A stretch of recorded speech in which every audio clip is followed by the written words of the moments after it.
you all for coming. My name is Jennifer Remenchik, and I am a member of the exhibitions team here at the Brand and creator and moderator of Art Talks at Brand, an initiative in which contemporary artists from the Glendale and greater Los Angeles areas are invited to discuss their work and the issues that surround it, followed by a discussion with myself and a public Q&A.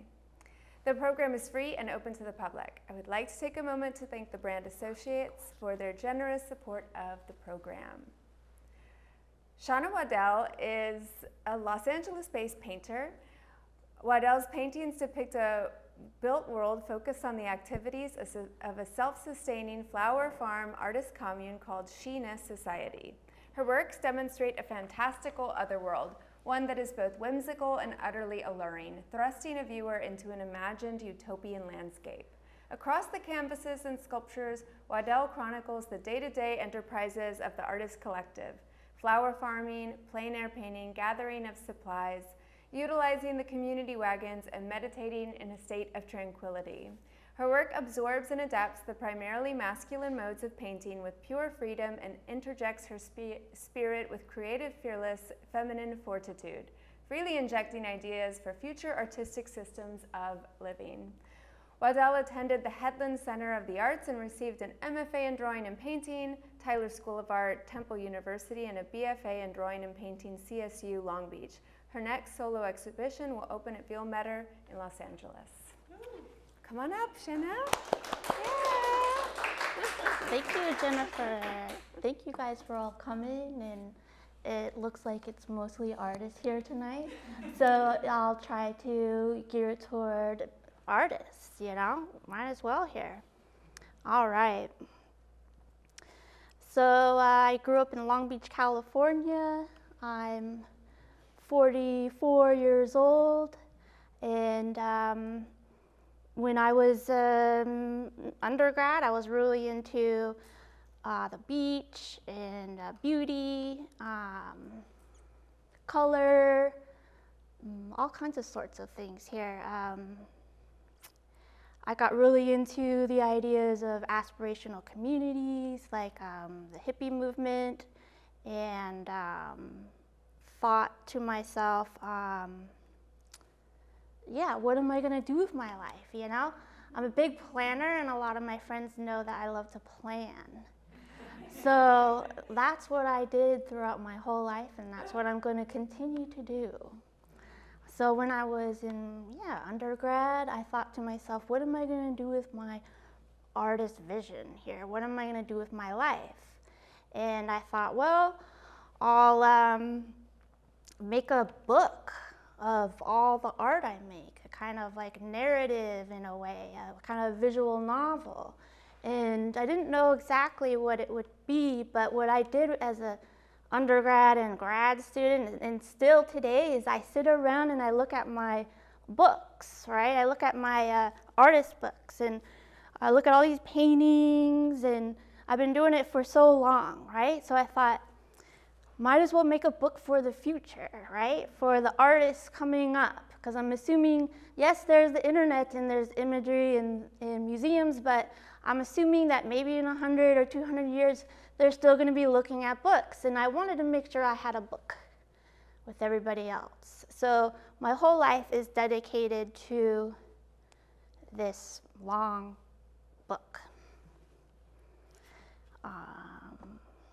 So I also decided as a youngster to make very large bodies of work pertaining to male kind of guides, kind of male figures, and I thought to myself that I'd also make a very large feminine female chapter, which I'm currently in. And I'll start going through the male chapter soon. So let me back up here a little bit. So let's see. So in graduate school, the male figures I chose to depict were Jonestown, Heaven's Gate kind of cult, Kurt Cobain, River Phoenix, and Satan.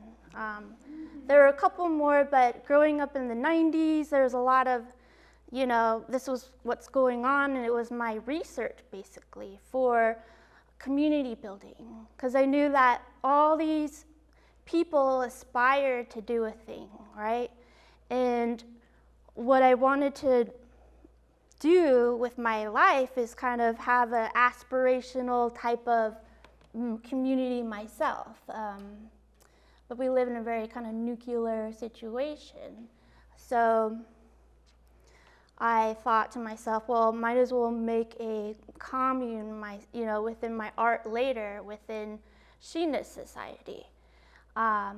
These figures are guides to Sheness, and they don't have too much information except for the info that is within the guides, my artwork, and they have access to art history as well.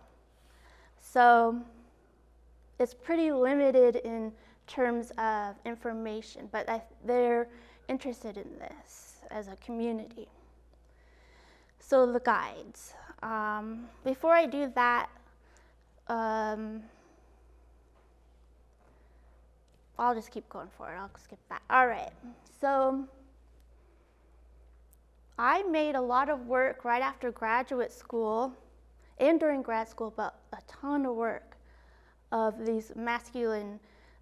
I didn't know how long it would be, but it was about 7 years of going through these, these like very heavy subjects, right? And what I was interested in was how they aspired as a community and how humans aspire to a thing over and over and over and over throughout history.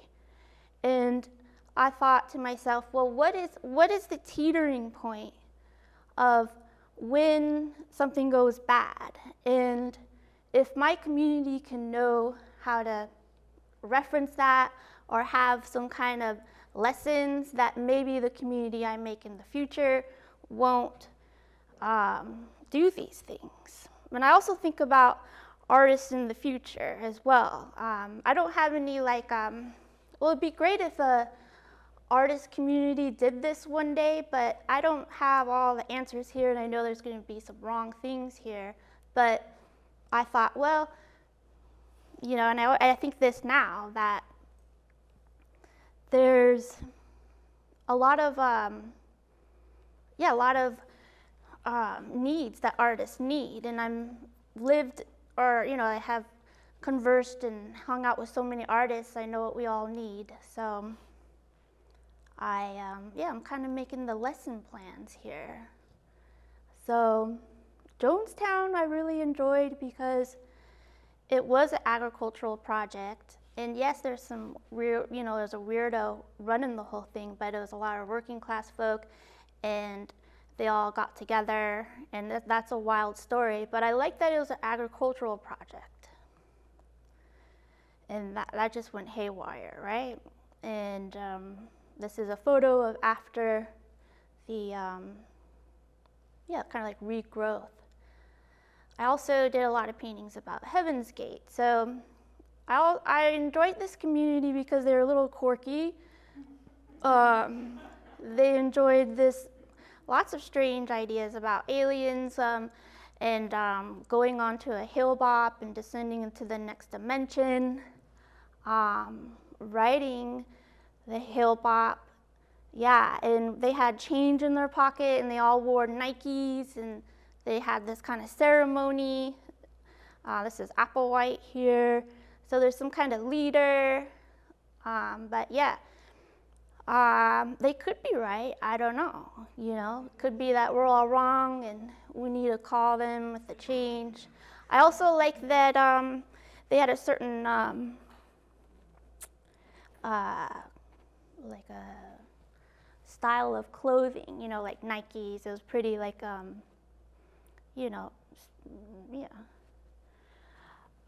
through all of this I'm going into like different phases of like art history. I was living in Philadelphia. I was trying to be kind of grungy, and I studied with a lot of abstract painters at that time. but I always wanted to make sure I was painting in a certain way. This time was very free for me because I knew that I had a big project to do, is to paint later. So this was kind of like an exploratory time for me of different ways to paint.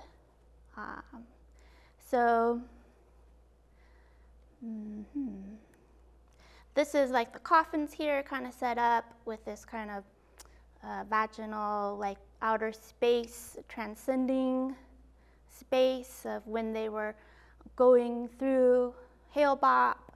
So these kind of transition spaces are really interesting to me. So then Kurt Cobain, you have to bring Kurt in here. He was a very special little guy to me when I was in middle school, very obsessed with his music. So I wanted to make sure that the community knew what was, needed to be known about Kurt. He was a very gentle soul, made a lot of beautiful music, and a lot of people really enjoyed it. Maybe too many people, maybe he had too much fame, and that would be like a lesson to the community of maybe too much fame isn't all that good. I was interested in Cubism at the time, and again, these kind of outer worldly spaces that were winged. I was looking at William Blake a lot, listening to Sonic Youth a ton, headbanging, but very special soul. So these are kind of all, like a lot of the works I made were kind of these funeral-y kind of like gifts to them as well. So kind of like help like a passage of some sort. And then, there's like tons of information behind all of this. This is a kind of a shorter talk, but you can pull whatever you want from Kurt Cobain or River Phoenix. And, like River Phoenix was a vegan, and he had like a really interesting upbringing with a cult in his family, and a successful actor, quite handsome. But yeah, he had a pretty strange death right over here, like somewhere on Sunset, But again, yeah, you can learn from River Phoenix and however you want to learn from him. But I put him on this kind of light vehicle. I was looking a lot at medieval art, and again, wanted this kind of otherworldly iconography for the community to kind of hold as like they're very special, and they aspired to a thing, but they ultimately, died, committed suicide. So you gotta bring Satan in, because you're thinking a lot about good and evil, and then William Blake, I was really excited about him, and he has very nice work, William Blake. So yeah, Satan was the most beautiful angel in the angel community, and but yeah, there's a dark side to it. So this is Bob from David Lynch's project, and there's like headbanging hair, and there's these ovals. I don't know what these ovals are, but they started showing up. So there's a lot of similar shapes that go throughout my whole practice. There's another light vehicle. So the funny thing about this art is I made it a while back, and it feels like another person made it. But yeah, so more vehicles, outer space. Yeah, that's pretty great. So there's the Nikes. So like different things are coming in from other bodies of work. So it's kind of all meshing together. And Cubism with this kind of rock and roll vibe. There's Adam and Eve together. So then, you know, I'm a big planner. I knew that the female forms were going to be coming and that it'd be a long haul. It'd be the rest of my life, literally. So I made these forms, and the forms are this little vessel shape here. Looks like Pennsylvania, looks like a pool, looks like your body, like a feminine form of some sort. And they're all watching VR and smoking cigarettes and hanging out in that intergalactic space that the guides were hanging out in. It's starting to lighten up a bit. I moved to California and I needed some cleansing, so put the little VO5 bottle up there, some sex wax, towels, bathing suits, and this kind of wave ovary kind of situation. This is very experimental again. I was going to the beach and digging out a little bit of sand and putting the plaster in there and making these forms and then cutting up the canvas and plastering and putting it in there. And so different, yeah, oh yeah, look at that. So they're watching VR and they love, yeah, braids. So this is kind of like an in-between zone.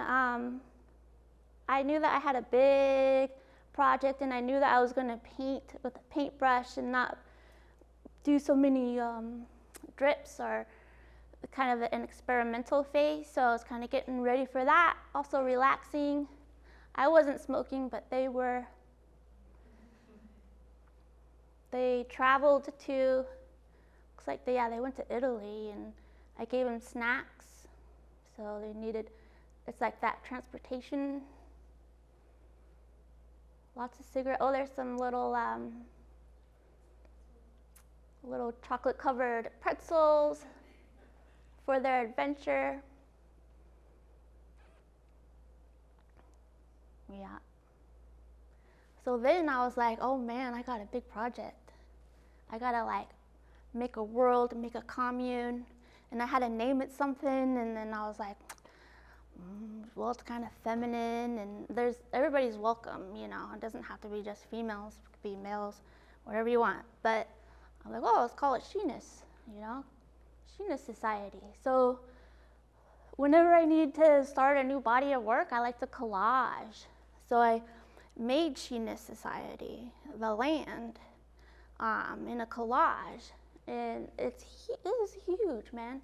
And this is when I moved to San Pedro, and there's all these, like, there's a sea in there, and there's oh yeah, Edvard Munch, he's great. The sea's in there, and the little hills that I drive around, and they like to paint. And Edvard Munch, man, he's great because look at that sun, you know, and it's gestural and it relates to the other work, right? But that looks like San Pedro. I have little friends that we all hang out and we walk along the cliffs. It's really beautiful down there. But yeah, so I made started, you know, what are they gonna do in Sheness Society? They're painters, and they love to plein-air paint. And so this is where I kind of like gave myself permission to do whatever I wanted to, and to do whatever kind of interests I was interested in. And I would walk into a museum and I would be like, this is Sheness Society. I like took on everything as whatever I was doing here, and got really excited about giving myself ultimate permission. And yeah.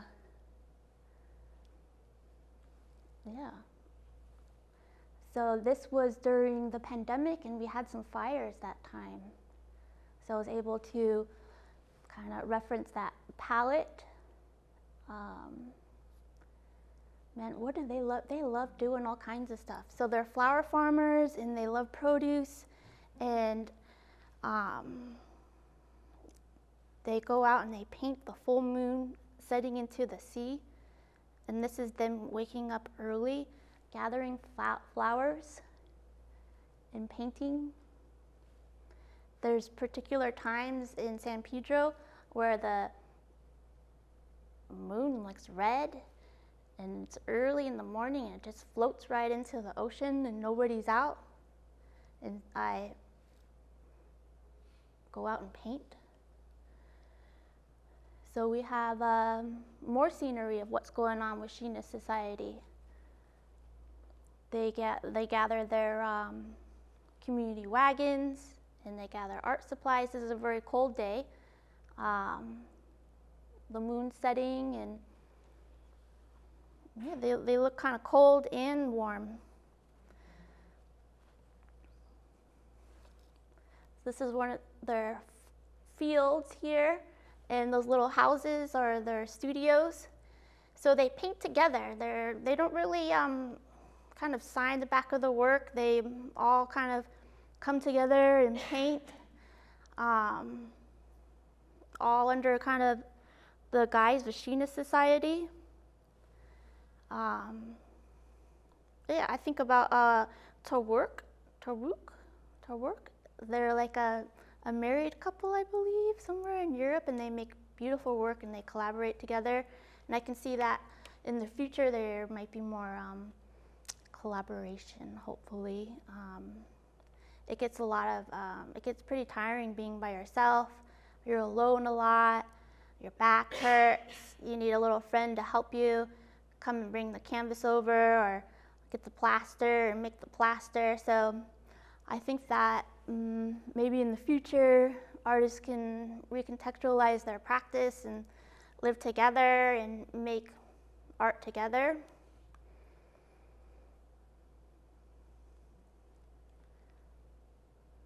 So this is me painting. So when we see the scene of the community, that's a depiction of one of the spaces or it's kind of like a film, or the book I'm making, it's like a still.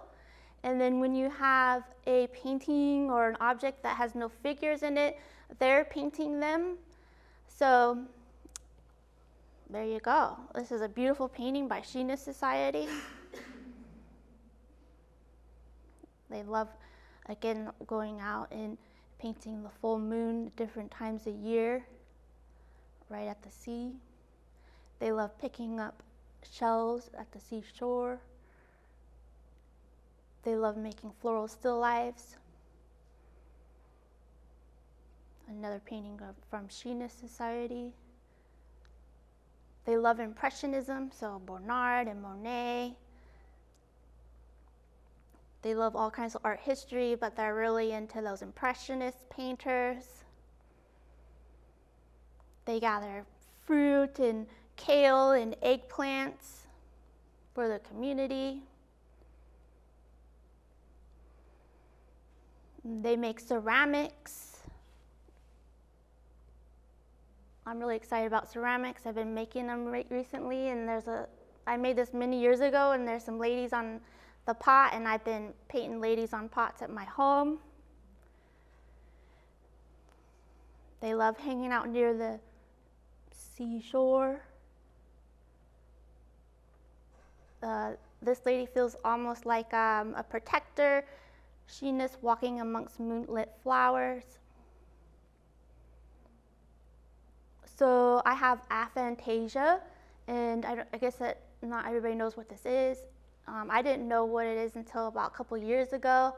I don't have a mind's eye, so here's like a little graph here of what you might possibly see in your mind. So I'm about like a 1 or a 2. This would be pretty fun over here. But maybe people have hyperphantasia here, where they really can see stuff going on in their mind, but I'm kind of hang out in the 1 and 2 zone. So how I make my paintings and my art is I collage a lot, and I also composite things from mostly art history and paintings and fashion and whatever I want, right? So I've got Munch, and I've got the Rain of Van Gogh. I've got the little hat from Inser, the stones from Munch, right? This kind of vibe over here. So what I do is I kind of mash things up. So, you got the Munch vibe here with the shore and the in the rocks, and you got kind of like a Monet thing with some like cool ladies hanging out, you know? So they're quite fashionable as well. And they paint in all kinds of seasons. You got like a kind of Bonnard lady back here. They're pretty cool. I definitely would want to hang out with them, I'll tell you that. So I think that since I have aphantasia, my work kind of floats around a lot. So like from here to here is a pretty big jump. So I'd say I think I was looking at Bonnard here, maybe a little bit of Monet, and I also was taught by Marie Thibault, so she was really into color. She's a colorist, so I picked up a lot from her. So they're like composites of this kind of grand scheme, right? This feminine chapter of a commune. And I'm just depicting all these things that they do, you know, they paint, and I just try to regurgitate what Sheness Society is. So I made a land, you know, this is like, you know, like the Renaissance. So I'm like, dude, I'm gonna do the Renaissance. So I like love Monet, and I love how Monet put those like paintings in that Orsay, and I'm like, I'm gonna make a wraparound land of Sheness Society, and it can reiterate some of the things that they do. You know, they have these cute little homes, and they repurpose architecture, like these churches are their art studios. Like, isn't that the best? Like, and their foundational like stones are abstract, early modernist abstract expressionism and, you know, floral still life. Like, come on, right? We've got this another studio over here, and they have animals and they make sculpture. This is the floral center, you guys. They bring all the flowers into here and they make floral still lives, and like, come on, right? But yeah, pretty harmonious, man. You got the ducks. But you know what's really exciting is that I can rehearse all these movements of art history and impose all these ideas that I am in love with. And you know, nobody really needs to do this, but this is part of my practice, is kind of making these spaces for myself to imagine what a world would be. There's a lot of evidence in this world of like a heavenly kind of thing going on, but it's really tainted by this really obstructed force. So making this space for me it helps my practice, and it really has, because it's really helped me blossom to create these constructs. So man, they're gonna be painting together in studios again. So I'm just reiterating the genre and what they're gonna do. So they're gonna sew their garments, because man, are they fashionable. I love wearing a nice garment. It just kind of helps you feel elevated. So in Sheness Society, they got some nice clothes. Man, they've got uniforms, and they can be individual, whatever you want to do. This lady feels like a protector of the society as well. She almost might be like a statue, I'm not sure. So they're gonna do a lot of things. I'm gonna do a lot of things in the future with Sheness Society. It's my lifelong project. They're gonna grow produce and flowers for many seasons to come. They're gonna put seeds in the ground during the moonrise. They're going to have, you know, all kinds of beauty around them. So I'm starting to go more interior. So this is like a soft step into interior with the greenhouse. So this outside, inside space. In the future, so I'm gonna do all kinds of stuff with Sheness Society, but they're also gonna drink tea and have heavenly visions at the end of their life. And they're gonna die, and I'll have many burials for them. And I'm hoping that the Headlands residency will allow me to bury Sheness Society there, and I have talked to them, and they're pretty into it. So I just got to get back to them in 30 years and bury Sheness Society there. Thank you very much.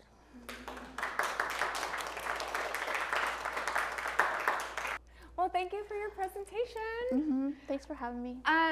So I wanted to start off with thinking a little bit about, so like the way you alluded to already in some of your source material, there's so many different stories about like the cross-section between utopian and dystopian societies, right? Totally. Like utopian societies have this way of becoming like the greatest fodder for like the gnarliest stories. Right. And so I was wondering that, like, do you enjoy the idea of it being like a fantasy that you can just kind of play with, or do you think about like problems developing in like Sheness society?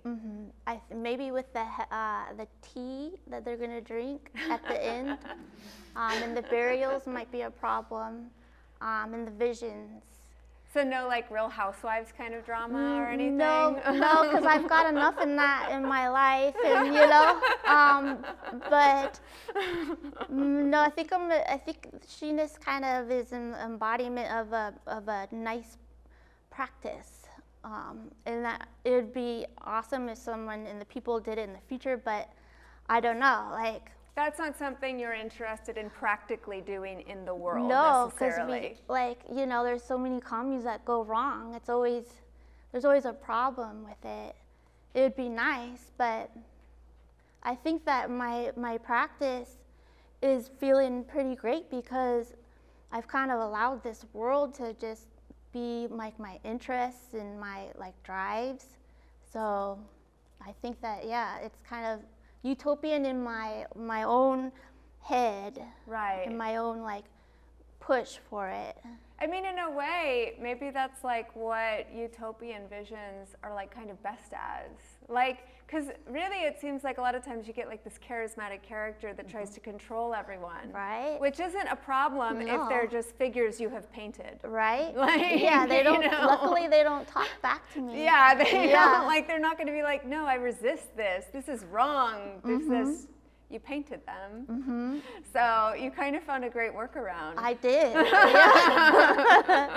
Yeah. And I also wanted to ask you a little bit. I know you have your guides as influences, but also I couldn't help but think, of course, of like, and maybe this is where I was thinking about, like, is there going to be like some craziness? Like I was thinking about Henry Darger. Oh, I know. And like the Vivian girls. And love it. Yeah. Maybe like so far it's not in the plan, but. And that's okay. That's okay. Yeah. I'm a planner, though. I'll tell you that. I love my plan, but no, I love Henry Darger is one of my favorite artists. That's amazing that you brought that up because he's actually, definitely one of my favorite all-time. It's a very romantic story. Absolutely. Henry Darger, I mean, probably a lot of you are familiar with it, but if you're not, in a summation, he invented this whole world with all these sort of like child characters, the Vivian girls, but they were coded as girls, but they kind of had a lot of different genders, and like they had this sort of like epic war. It's very William Blakey in a way, but it's all children, and it's not like modeled after like the actual like literal Bible, because William Blake, it's like very biblical. But it is this sort of like fantasy, spiritual kind of world. And I also wanted to ask you about that. Like, I was thinking about how your male guides, I mean, when you think about like all the sort of ladies in Sheness society, they are, it's your inner commune in a way, but also most of the guides, the male guides, they're all like dead. Yeah, so you can kind of make whatever meaning you want out of them. Absolutely. Because they can't say, no, that's not what I meant. Yeah. You know? Yeah, exactly. And it is also interesting because it's very classical in a way of like the sort of dark masculine and the light feminine and like a kind of yin and yang. Because a lot of the male guides that you chose, I don't know if I'd call them violent, but they seem kind of like almost like destructive, reckless type forces. You know, there's like suicide, or there's like drug overdoses, or there's like the dystopian of the utopian society with Yeah. like Jonestown or Heaven's Gate, which I saw that documentary on Heaven's Gate. It was wild. It's wild, It's right? really wild. Yeah. The stuff that they were, like there was like micro controlling of people. Oh, yeah. You know. Yeah. But where was I going with that? Like, do you think of that as a kind of balance or a yin and yang in your force? Absolutely, yeah. It's very like simple with that that male female, that light dark, but it's very grand, and there's so much to pull from in art history and history in general. So there's a lot of simple subjects here, but there's so much content that you can kind of play with. And Yeah. so do you think of it as like that, just sort of form of like narrative building, or maybe not even narrative building, because it's not necessarily a story, but like content creation? Absolutely, yeah, I'm very slow too. Very slow content creation. Like if I were a filmmaker, I think I'd probably be done with this project, you know. But I'm a painter, so it's very slow. Or you could go like, do you know Terrence Malick? The guy who's like, he did, what are the things that he did? Y'all know some of the things he did. Badlands, The Tree of Life, I think a Bonnie and Clyde movie, maybe that's Badlands. But anyway, he would, like, I think he's done like 5 films in his whole career, but he's like considered such a great filmmaker. But anyway, so I think in some ways you've created a really great world for yourself as an artist, because one of the things that can be difficult about being an artist is exactly that, picking what you're going to do. Exactly. And if you can pick a contextual framework that allows you to do almost anything and still be in that contextual framework, that's very smart. Yeah. Because now you can just be like, well, I'm doing pottery, and the Sheness Society made it. They did all right. Yes. Look at these rugs. They were made at Sheness Society. I know. Well, quilts. Yeah, that's definitely coming up later. Yeah. And they're all still sort of enveloped within your body of work in a very sort of easily and understandable way. Like it's not a stretch. That's you know? important to me, that like it's understandable. Yeah. I feel like there's a lot of art that may not be as understandable to like you know, people not into art. So that's pretty important to me. Do you ever feel like there becomes like a sort of a bit of misunderstanding with the, is it by me, is it by Sheness Society, that people can get like a little lost in the story, or do people like pick it up pretty quickly? I think they pick it up quickly if they're interested in learning about it. Otherwise it becomes like a still life painting for them. Right, for them it becomes a literal painting, not a painting within a narrative construct. Yes. Yeah. And do you still like enjoy them just as much as those paintings themselves? The still lifes? Yeah. Oh man, I've been getting hard into painting fruit lately, and in my garden, and going kind of old lady grandma, like hard. So I love it. I love still life painting so much. Yeah, you know, you gotta love something if you're gonna do it for your whole life, you know. But who doesn't love looking at something and painting it, you know? Well, I don't know, but I do. I absolutely do. And how do you, like it does seem also like you do have a lot of different types of craft in your work. Yes. How do you, what's the difference, like, how do you pick and choose what you want to do? Is it just like investigative, like curiosity, or like the collage versus the painting versus, you know, all these different types of things? Yes, well, that's a good question. I'd say that in my beginning years, at Cal State Long Beach, I was taught how to paint a thing, and I painted all these amazing still lifes and the figure. And then I went to Tyler School of Art, and I started addressing my content and how I was painting. So I took it, you know, through the guides. I went and I played with paint forever, like in very strange ways. And then I came back to a more traditional type of painting with Sheness. What was your question? Oh, how do you sort of get interested in like a new kind of craft or taking on a new different form or way of making in your practice? I think that the world's really big, and I think in school they really kind of drill into you, if you're going to be a painter, you should paint. And I feel pretty interdisciplinary and can appreciate very much multimedia. And I'd say that the art market definitely dictates that I paint, and I have been painting a lot, but I'm excited to get back into collage. The market's starting to slow a bit, so I encourage artists to kind of really jump it up right now and make like all kinds of crazy stuff, you know? Make weird stuff? Yeah, because we've been kind of like, with school and the market, we've been drilled to like make a certain thing. So during these next couple of years, it'd be fun to spice it up a bit, you know?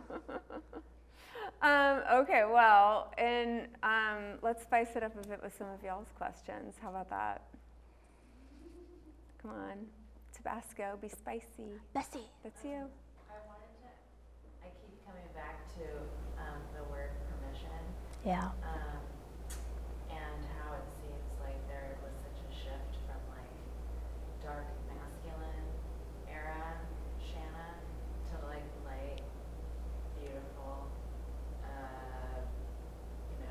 Yeah. plein-air painting, surfing, Right. braces wearing, like free kind of like that shift, you know? Yeah. And I'm wondering, is there a balance, like a yin and yang, or is it more like a shift? Yeah. Is there a yin to yang? I think that it took me a while to give myself permission.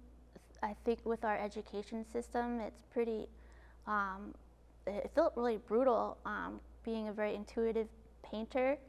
And eventually when I knew that when I'd start the feminine series, I'd be like a traditional painter with a paintbrush. But when I stepped into the museum and I said to myself, you can do whatever you want and you can use whatever kind of content you want. And when I opened up my books and the internet and I said, all of this is your access, I just went wild. I was like, whoa, we're here. Any kind of like baggage from my education or like, some kind of like strange trauma or like whatever. It was when I gave myself permission and I started Sheness, it was like game on. And I kind of knew that when I started Sheness, I'd get more traction with the market and the galleries. So it took a long time before that to get my life set up. Like, like I had a teaching job, mortgage, husband, all of that I knew that when I needed to give myself permission and get going, it was just game on. So I'm kind of, you saw a lot of what I did and will continue to do. Anything else? There's got to be one more question in there. Molly, hey. So you started making pots, but you didn't show them in the I slide. didn't. I know. I've been really, so this permission thing, right? Man, it's been a little while since I've done pots. In undergrad, I was like high school, like doing it hard. And then I was like, dude, let's bring back this old friend, back into the situation here. And the pots are just really wonderful because I know how to do it and I can paint it, but I have no idea of what's going on and the technical side. So versus like painting, for instance, I have a lot of data about that. But pottery is like a new friend, like a new old best friend that came into town, and I'm really excited to explore that. And I encourage you guys to bring back an old best friend, when you get a chance. Yes? Does the pottery work the same way the paintings do, where if they're bigger than them, it's yours, and if it's not, the Sheness has made it? Totally, and I'm excited to bring in a pot and paint from life, like a still life where there's no body in there, and start doing that where they start making it and painting on them. Anything else? Yes. Just in terms of like the idea of the commune and like collective image making and collective world building, Yeah. it kind of seems like the work you're making kind of, I don't like by using such strong and direct references to like specific artists in the past. It's very bold, but also it's sort of like opening up the conversation to say, you know, like this, I am like a collection of. So I think it's generous and selfish at the same time, or like it's generous, but also it positions you like in this way of being like totally honest, because we are all, you know, collective. We're making art. We're all. There's no way that we have like a singular vision, and I like that honesty, I guess, and I feel like that comes across more in your Sheness work. Yeah, I don't know. Even just visually. Yeah. Without knowing, you know, what it's about. That wasn't a question. I was just Yeah, that's amazing. Yeah, a very generous thing. Yeah, that's very nice. Yeah, actually, I also wanted to ask you, because I was thinking about this, like, do you know where you get, the one thing I always do see in your work is kind of like a sense of line. There's kind of like a way you make lines. It's a little bit like wobbly, or like, you know, I was wondering if you've always drawn like that, or where you attracted to things like that, or where you get that sense of line. It really weirdly reminds me of like really early graphic art of Andy Warhol. Whoa. Yeah, like really, really early graphic. Like before he was making like fine art, but when he was like a graphic designer. That's a huge compliment, thank you. No one said that to me before. I think it's just in me. I did a lot of drawing in undergrad, like an obscene amount, so it may be that. But I think it's just kind of inherently just what goes on, you know? Yeah. Yeah. There's one more? Well, I have a question. Yeah. So I think about this a lot, like where do your ideas come from? Because like Right. I'll be thinking about something sometimes. Right. I'm like, where did that come from? It made no sense whatsoever. Right. So, do you have any insight into that? Like, Yeah, where your man. ideas come from? Definitely. Well, I'm a planner, man. It's so weird when I'm like in my 20s thinking about what I'm gonna do with my life, and I'm gonna paint this masculine thing for like 7 years, and then 20, 30, 40 years of this feminine. So I think it's just the ideas all start kind of meshing together because of this massive book that I'm putting together. So it's like my ideas are okay because it's in the context of this like big idea. So I think that's another permission thing too, is that whenever we get like an idea, I just hold it in the universe, you know? And it's very freeing to have like a little space to make these funny ideas happen, you know? The book, Yeah. do you think you would publish like a volume 1 or something? Like Well, or I just have like- artist manuals that I've been starting, and they're collaged, and it shows about what's going on, and they paint from the artist manual, and I think I'll have many volumes of the artist manual. But the book, dude, I get to maybe retire in my like mid-60s. I'll put the whole novel together, and then I'll have maybe like a Duchampian chapter where I just like bleep off, and make my art, and then someone can discover it later. Like Henry Darger. Yeah, there you go. It's gonna be great. You're playing like the long game. Dude, I'm long game hard. Like, and I was thinking a long game in my 20s. You're like, I have an archive. Dude, okay? I'm when you do a wellness check, That's my right. garage will be full. Hell yes! Yes! It's gonna be exciting for that wellness Like, check. we haven't seen that lady down the street in a No. long time. That's right. That's what's gonna happen. Yeah.